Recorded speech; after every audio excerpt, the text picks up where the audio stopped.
زما د مخ د سترګې وباسي ښه ما ته دې نه ګوري کاږه دې ګوري او زما د زړه زخم دې نه راسپړي چې ورته نه ګورم نو نه دې ګوري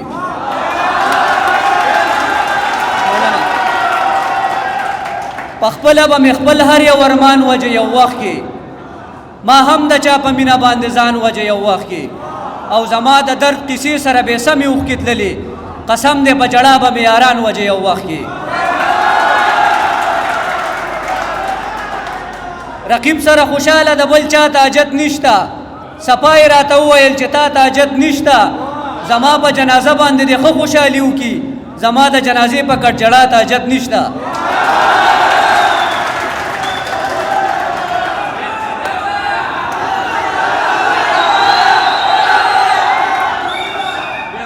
رقیب سره خوشاله د بل چا ته حاجت نشته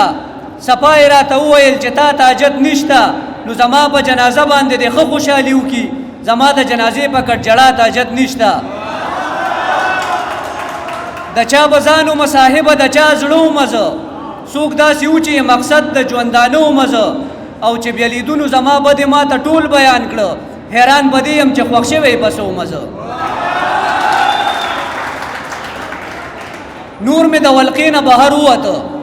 درد د اندازې نه بهر ووته ستا د محبت نشه یې پرېښوده ستا د میکدې نه بهر ووته ستا د محبت نشه یې پرېښوده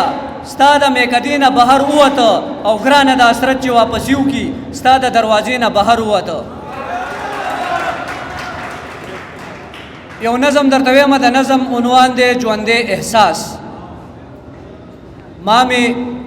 د خپلو ارمانونو جنازه واغسته تر ډېره حده مې په خپلو ولو وګرځوله سیوا زمانه یې هېڅ چا کټله اوږه ورنکه هغه چې څوک به یې خپل پیر او خپل مرشد ګڼلو هغه امام یې هم په مړونې جنازه ونه کړه بیا مې راواغسته روان شوم د ځنګل طرف ته تر هغې تلم د بېلتانه دښتې ته ورسېدم د ارمانونو سوځېدو یو لوی شمشان و پکې هلته مې کوزه کوږینه په قلاره شانتې د محبت ټول خشاکونه مې ورلاندې کېښول د خپل ژوندي احساس تیلی مې ورته ووهلو غرغنډې داسې چې د سره د سړي اوړېدې غرغنډې داسې چې د سره د سړي اوړېدې ته صرف اورې او په تا باندې ویښته ودرېږي ما چې ارمان څیزه په ما باندې بسه تېرېده ته صرف اورې او په تا باندې ویښته ودرېږي ما چې ارمان څیزه په ما باندې بسه تېرېده